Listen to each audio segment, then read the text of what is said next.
بہت بڑے بڑے واقعات ہوں گے. دجال کی آمد بھی بہت دور نہیں ہے، اور حضرت عیسیٰ کی آمد بھی بہت دور نہیں ہے، اور امام مہدی کی آمد بھی بہت دور نہیں. اب مسئلہ یہ ہے کہ اگر اب بھی ہم گناہوں کی زندگی میں لگے تو ہمیں اللہ دجال کے ساتھ کھڑا کر دے گا، توبہ کی توفیق بھی ہم سے چھین لے گا. حضرت امام مہدی کے دشمنوں کے لشکر میں ہم کھڑے ہوں گے. اب یہ دیکھو، یہ وہ وقت ہے، کچھ پتہ نہیں کس وقت اگلا قدم ہو جائے. جو نشانیاں اللہ کے رسول نے بتائی تھیں آخری فیصلہ کن دور کی، بڑی تیزی کے ساتھ آ رہی ہیں. اس میں ایک نشانی یہ تھی کہ بہت بھیانک جنگ ہوگی یہودیوں کے درمیان اور اصلی ایمان والوں کے درمیان. اس لیے جو کچھ اس وقت غزہ اور فلسطین میں ہو رہا ہے، اس سے ہر ایمان والے کا ایمان ہزاروں گنا ہر منٹ میں بڑھنا چاہیے، اس لیے کہ وہی ہو رہا ہے جو اللہ کے رسول بتا کر گئے تھے. جس وقت وہ آپ بتا رہے تھے اس وقت تو فلسطین میں کوئی مسلمان تھا ہی نہیں، اور آپ یہ بتا رہے ہیں کہ ایک بھیانک جنگ ہوگی، خطرناک جنگ ہوگی، یہودیوں اور ایمان والوں کے مابین ایک خطرناک جنگ ہوگی. آپ بتا رہے ہیں کہ ایک علاقہ ہوگا جہاں سچے پکے مومن جان دے رہے ہوں گے اور جان لے رہے ہوں گے، قربانیاں دے رہے ہوں گے. مسجد اقصیٰ کی حفاظت میں نوجوان جوک در جوک شہید ہو رہے ہوں گے.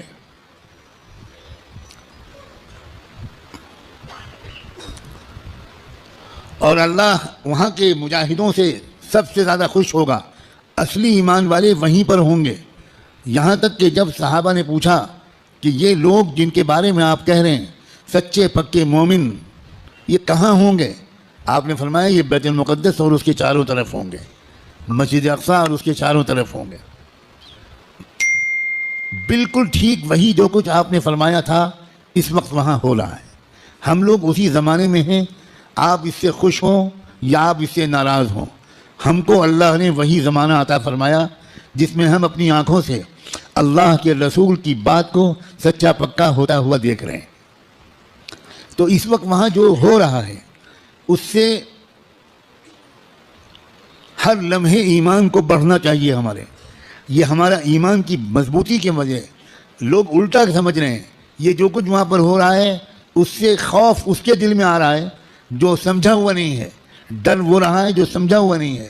لیکن جو سمجھا ہوا ہے قرآن و حدیث کو، اللہ کے رسول کی باتوں کو، وہ یہ کہہ رہا ہے کہ یہی تو وہ فرمایا تھا اللہ کے رسول نے، جو ہو رہا ہے وہی ہو رہا ہے جو اللہ کے رسول فرما کر گئے تھے. اس کا مطلب یہ ہے کہ آپ کی نبوت برحق ہے، آپ سچے رسول ہیں. آپ نے اس وقت یہ فرمایا تھا جب اس کے کوئی آثار نہیں تھے. اب آپ نے جو آئندہ کے بارے میں فرمایا تھا کہ جو ہوگا، جب وہ ہو رہا ہے اور پچھلے 6 مہینے سے ہو رہا ہے، بلکہ پچھلے 75 سال سے ہو رہا ہے، جو اللہ کے رسول بتا کر گئے تھے، تو اس کے بعد میں جو ہوگا اس مقابلے کا آخری انجام، اس کے بارے میں اللہ کے رسول نے جو کچھ فرمایا وہ بھی یقیناً ہو کر رہے گا. اور وہ کیا ہوگا؟ وہ یہ ہوگا کہ اللہ کے کلمے کا بول بالا وہاں سے پھیلنا شروع ہو کر پورے عالم کی ہر کچی پکے گھر میں اللہ کا کلمہ داخل ہوگا. پوری زمین پر انصاف کا نظام قائم ہوگا، اللہ کا حکم چلے گا، باطل ٹوٹے گا، حق کا غلبہ ہوگا. ایمان والوں کو اللہ تعالیٰ عزت، حکومت، اقتدار، طاقت، غلبہ دیں گے، ان کی قربانیوں کے انعام کے طور پر ضرور دیں گے. اور پھر دجال کا قتل ہوگا، دجال سے چھٹکارا ملے گا. پوری دنیا میں لا يبقى بیت مدر ولا وبر الا وتدخل فيه کلمۃ الاسلام بعز عزیز او بذل ذلیل. اللہ کے رسول کے حدیث کے الفاظ ہیں کہ کوئی کچا پکا گھر یا کوئی خیمہ ایسا نہیں بچے گا جس میں اللہ کا کلمہ داخل نہ ہو جائے، طاقت کے بل پر یا قبول کر کے داخل ہو کر رہے گا. اس لیے لوگوں، یہ بہت چوکنا رہ کر جینے والا زمانہ ہے.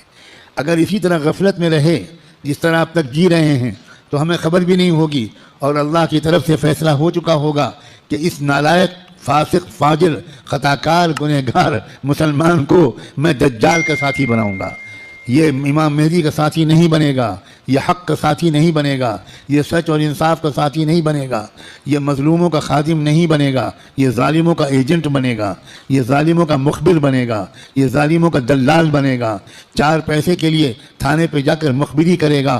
یہ فیصلہ کسی لمحے ہم میں سے کسی کے بارے میں ہو سکتا ہے۔ یاد رکھنا، میں نے اللہ کی توفیق سے اپنی بساط کے مطابق بہت لمبی بات کو چند جملوں میں سمیٹ کر آپ کے سامنے رکھ دیا ہے۔ قسم کھا کے کہتا ہوں، اس میں ذرا بھی مبالغہ نہیں ہے، فیصلے کا دن قریب ہے۔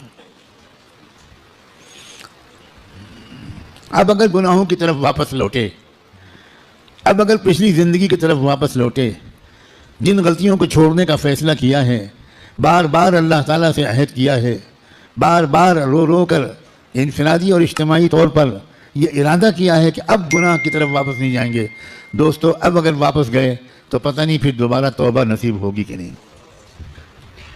کیونکہ یہ جو دن اب آ گیا زمانہ، اس زمانے کو پہچاننا علماء کا فرض ہے۔ علماء کی ذمہ داری ہے کہ وہ اس دور کو پہچانیں۔ پچھلے دور کی روایتی باتوں سے کام نہیں چلے گا، اب آپ کو اکابر علماء کے پاس رہنا پڑے گا، کچھ مہینے گزارنے پڑیں گے، تربیت لینی پڑے گی، ان کا اعتماد حاصل کرنا پڑے گا۔ جب اعتماد ہوگا تب وہ آپ کو خاص خاص باتیں بتائیں گے، تب وہ آپ کو اپنے سینے کا علم منتقل کریں گے، تب آپ کو وہ امانت سونپیں گے، آپ کو ایک ذمہ داری سونپیں گے کہ بھئی کس طرح امت کے عوام اور خواص کو، امت کے مردوں اور عورتوں کو، اور خاص طور پر امت کے نوجوانوں کو کس طرح سنبھالنا ہے۔ سب سے زیادہ بنیادی بات اس وقت مجھ کو اپنے سے بھی کہنی ہے اور آپ سے بھی، وہ ہے استقامت۔ اب جمنا ہے، کہو انشاءاللہ۔ اب تقوی پر جمنا ہے، اب اللہ کی اطاعت پر جمنا ہے، اب گناہوں سے دور رہنا ہے، اور جیسے کوئی غلطی ہو جائے سب کام چھوڑ کے اللہ سے معافی مانگنی، دیر نہیں کرنی، کیونکہ پل پل یہ خطرہ ہے۔ جو واقعی زمانے کے تقاضوں سے واقف لوگ ہیں، وہ ہر وقت ان کا دل اس وقت فلسطین کی طرف لگا رہتا ہے، اور اس لیے کہ وہ بار بار تازہ ترین وہاں کی خبریں جاننا چاہتے ہیں کہ کہیں دجال آ تو نہیں گیا، کہیں کوئی ایسا دعویٰ تو نہیں ہو گیا۔ یہ غفلت کے ساتھ زندگی کے دن نہیں ہیں، غفلت کے ساتھ گزارنے والے دن نہیں ہیں، یہ بہت ہوشیاری کے دن ہیں۔ اور یہ بھی یاد رکھنا، الٹے سیدھے مقرروں اور مولویوں، الٹے سیدھے جو اپنے آپ کو عالم کہتے ہیں اور ہیں وہ جاہل، ان کی باتوں کے چکر میں مت آنا۔ وہ طرح طرح کی باتیں تم کو بتا کر تم کو غلط راستے پر لے جائیں گے۔ جو سچے پکے اکابرین ہیں، بڑے بڑے بزرگوں کی صحبت یافتہ، قرآن مجید کے مفسر، قرآن کو گہرائی سے سمجھنے والے، اللہ کے رسول کی منشا کو سمجھنے والے، پوری زندگی کے 24 گھنٹے اللہ کے دین کی خدمت میں گزارنے والے، جن پر وقت کے سارے بزرگوں نے اعتماد کا اظہار کیا، ان کی بات ماننا ہے۔ ورنہ سوشل میڈیا پہ جاؤ تو 50 انجینئر ملیں گے، اور 50 ڈاکٹر ملیں گے، اور 50 طرح طرح کے لوگ ملیں گے جو اسلامی پروگرام چلا رہے ہیں۔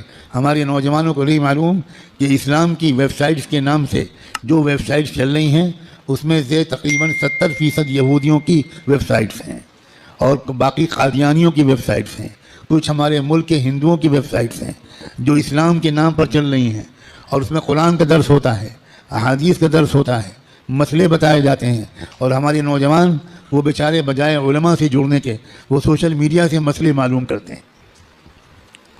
ابھی مجھ سے چند دن پہلے یہیں کسی نوجوان نے پوچھا